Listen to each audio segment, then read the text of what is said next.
This story begins generations before coming to America, with a boy Amara who left Farana with his father Mangamodo Touré and sisters, fleeing the turbulence of their time. From Kindia to Telimélé as refugees. He grew up in Telimélé, the youngest child, raised by his sister after both parents passed away. They were known for their beauty, dignity, and royal presence, so admired that one of his married sisters was taken by the chef de canton, the highest-ranking African under French colonial rule. And so the boy grew up in privilege, pampered, protected, never taught hardship. But when the chief died, and his sister followed with no children left behind, everything collapsed. Wealth vanished, status disappeared, and the young boy who once lived like royalty fell straight into poverty, with no skills to survive.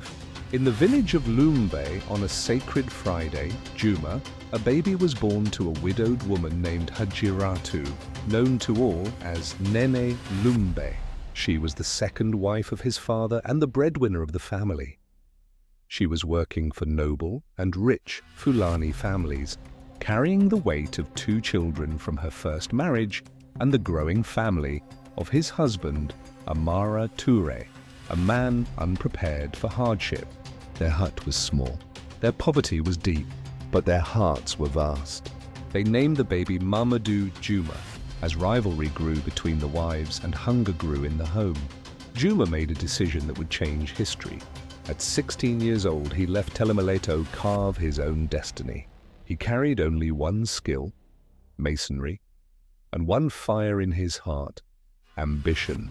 From Conakry to Dakar, he worked by day and studied by night, learning to read and write for the first time.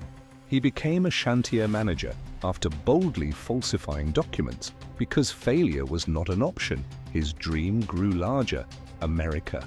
He crossed to Spain, joined the military, mastered the language, absorbed the culture.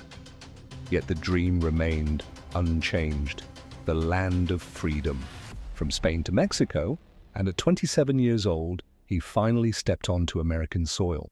Because of that single step, over 40 members of his family became US citizens or permanent residents, and still continues.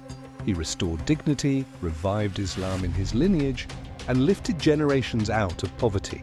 He wasn't perfect, but he was a blessing. Telimélé was his beginning and his end. This town was important to him. This is where his Mandinka family was sheltered, where he married, and where he now rests beside his father and brother.